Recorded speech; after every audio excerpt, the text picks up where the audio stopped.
Vamos para a História, capítulo 8, página 260 e 261. Consumo e propaganda no Brasil.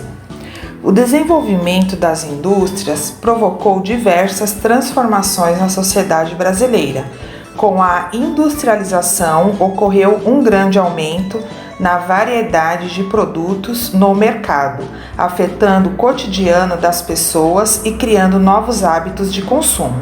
Então, aqui nesta página eu tenho um anúncio do automóvel Aero Willis na década de 1960. Aqui nesta página 261 eu tenho 3 perguntas que deverão ser copiadas em seu caderno de história e respondida. A. Descreva a propaganda apresentada. B. De acordo com o anúncio, quais são as qualidades desse produto? C.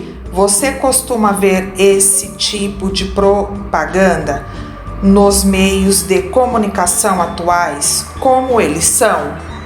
Pessoal, então aqui nesta página dá para observar que está sendo retratado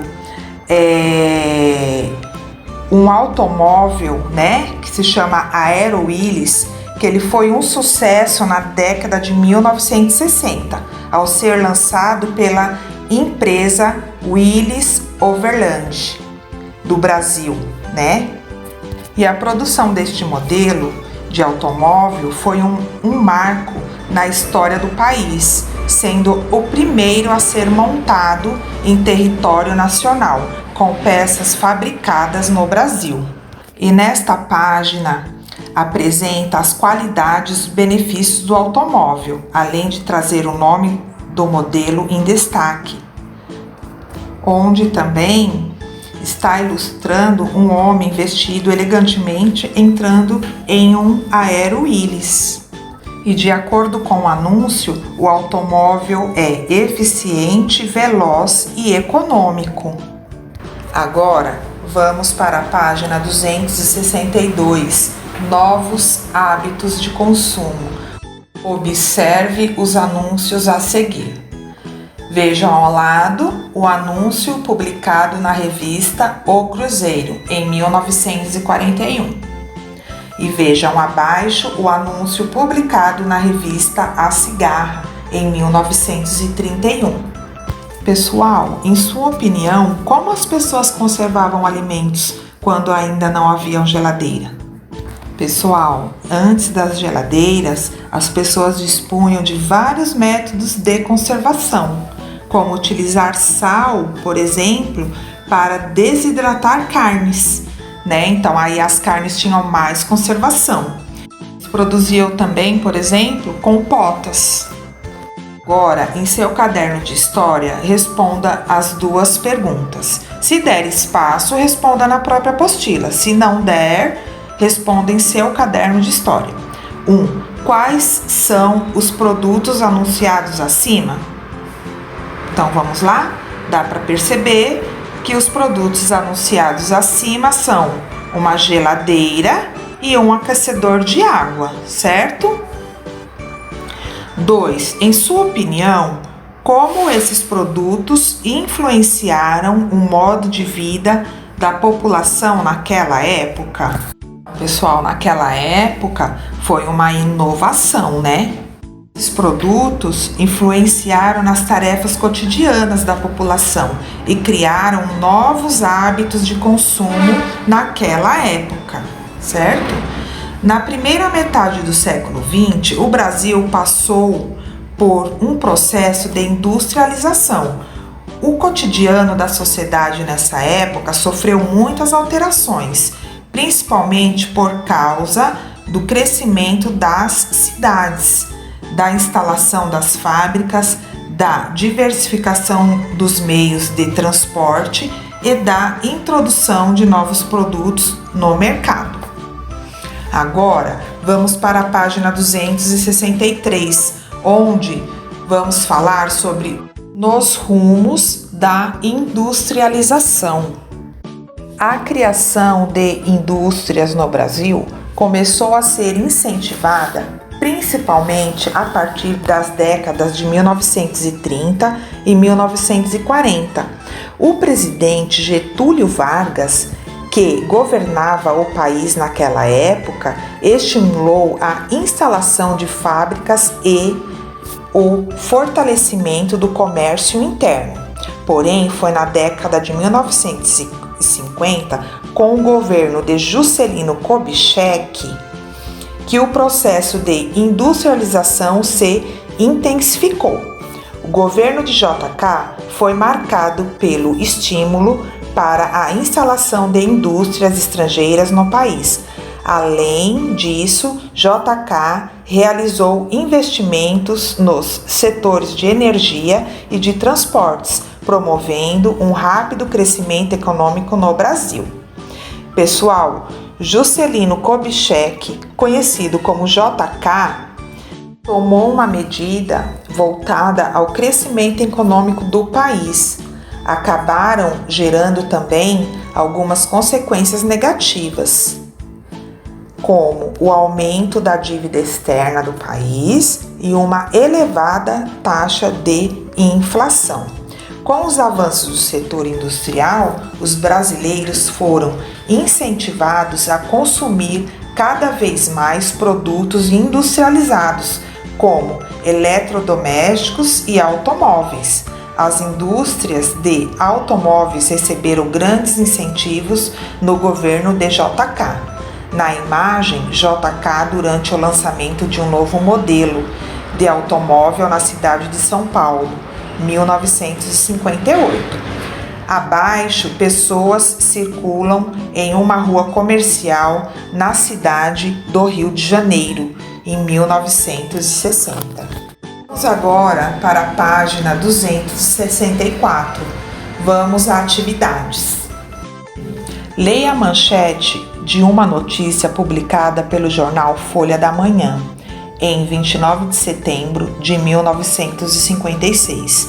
Ela traz uma fala do presidente JK durante a inauguração de uma fábrica de automóveis. A indústria automobilística será amparada pelo meu governo, que procurará atrair novos empreendimentos. Do que trata a manchete? Peguem o lápis e vamos fazer juntos. Então vamos lá, pessoal. A manchete traz a fala do presidente JK, certo? Sobre o investimento de seu governo em setores da indústria automobilística. Ponto final. B. Em quais setores JK mais investiu enquanto era presidente do Brasil? Assinale o quadrinho correto. Mineração e agricultura? Agricultura e pecuária? Energia, indústrias e transporte. Qual seria, pessoal? Vamos observar lá na página 265. Olha lá, eu encontrei. Está no terceiro parágrafo. Então, seria energia, indústrias e transporte. Bem fácil. C. Como JK pretendia investir no setor automobilístico? Peguem um lápis e vamos responder juntos.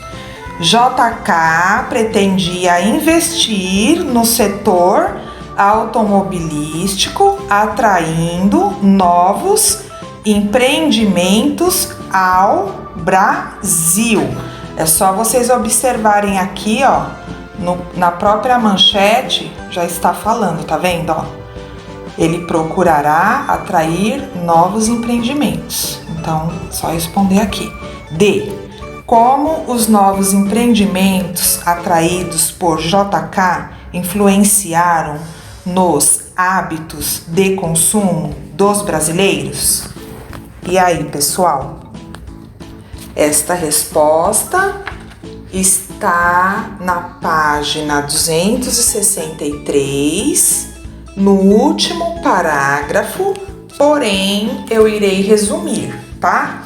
Então, com o aumento dos investimentos nas indústrias automobilísticas, por exemplo, houve um crescimento na compra de automóveis no Brasil.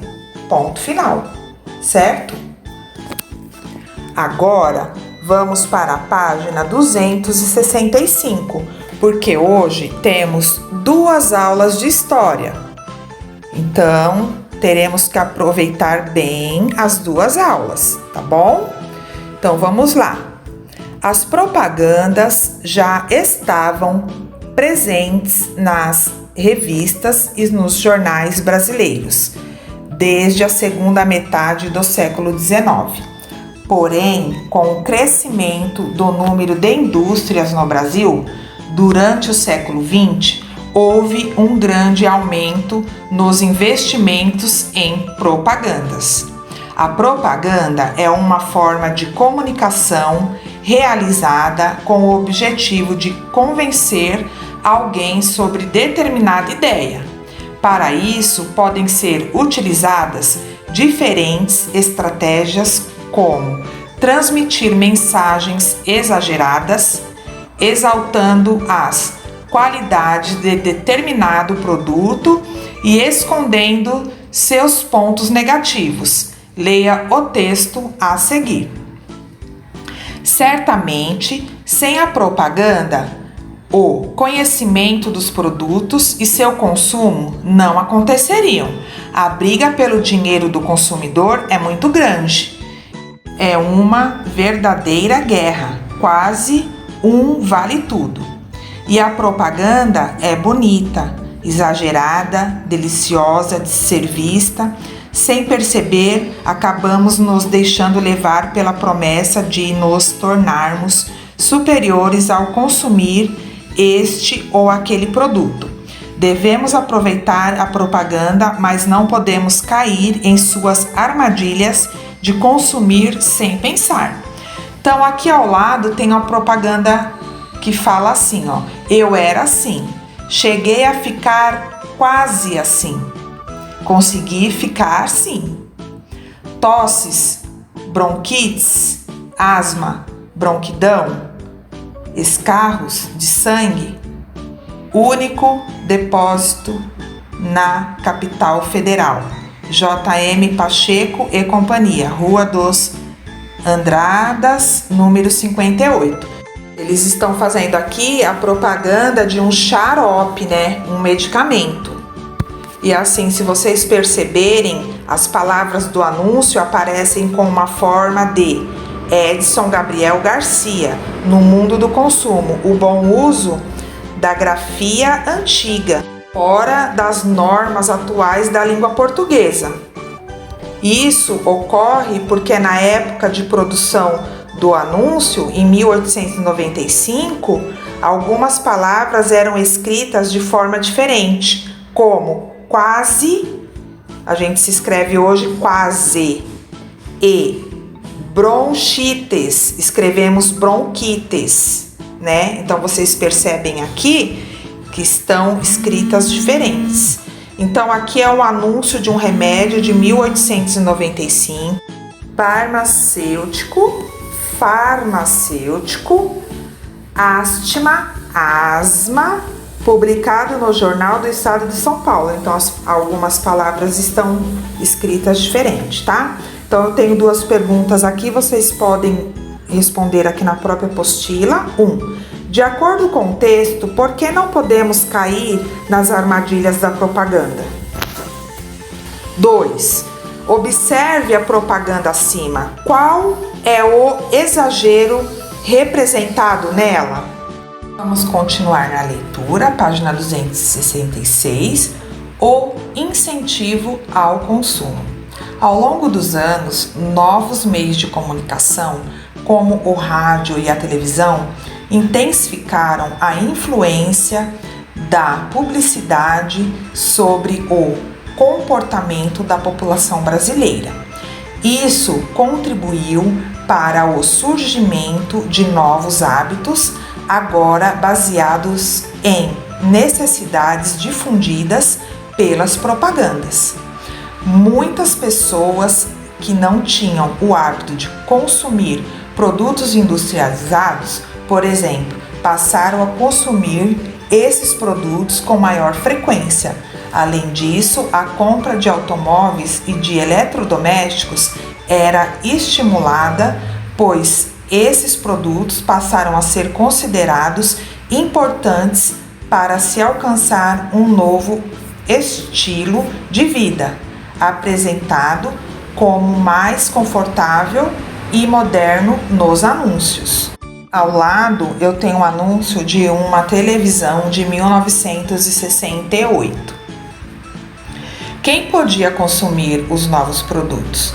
O estilo de vida moderna, que passou a ser vinculado na imprensa brasileira, não era acessível a todas as pessoas, então não eram todo mundo que podiam ter acesso a esses eletrodomésticos, né?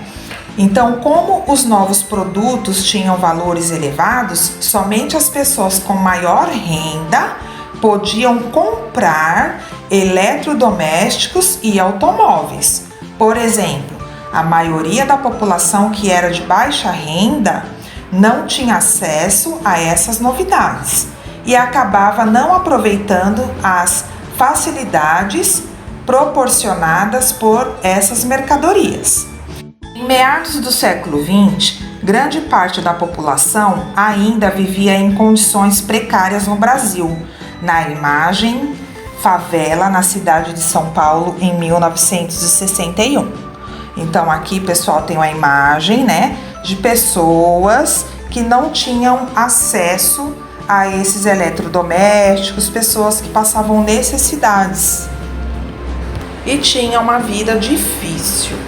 Agora, vamos para a página 267, a propaganda e a política. Como vimos, a ditadura militar no Brasil em 1964 e 1985 foi um período de repressão e censura às pessoas contrárias à ditadura, não tinham liberdade de expressão e muitas foram perseguidas e torturadas. Utilizando a propaganda para fins políticos, os militares criaram órgãos especializados que produziam e divulgavam propagandas favoráveis ao governo, para, dessa maneira, valorizar sua imagem, tentando convencer a população de que o país estava progredindo e que tudo estava bem. Eu não sei se vocês lembram, mas falamos sobre a ditadura capítulo 7, aqui nesse módulo mesmo. Lembra onde a Pro falou que durante o regime militar foram criados muitos jornais e revistas que faziam oposição à ditadura. Esses órgãos de imprensa ficaram conhecidos como imprensa alternativa.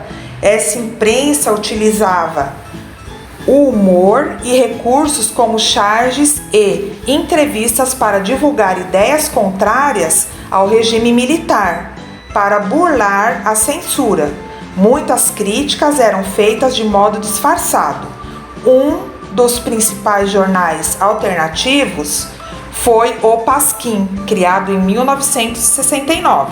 Vocês podem pôr lá na página 255, que está falando sobre a ditadura e a imprensa alternativa, tá bom? Vamos continuar aqui a leitura na página 267.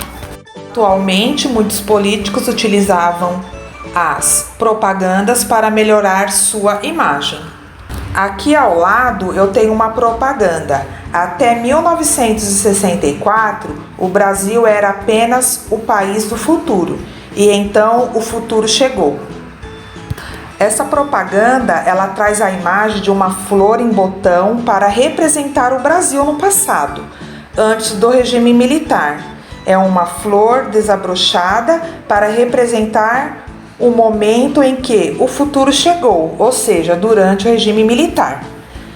Tenho 3 perguntas para vocês responderem, se der espaço pode responder aqui na própria apostila, tá? Então, na 3, vocês irão descrever a propaganda ao lado, tá? Na 4, qual é a mensagem passada pela propaganda em relação ao governo da época? Então, vocês irão responder. 5. Você costuma ver propagandas políticas nos meios de comunicação atualmente? Reflita sobre elas e converse com os colegas. Que mensagens elas trazem a respeito dos políticos? Essa daqui é uma resposta pessoal.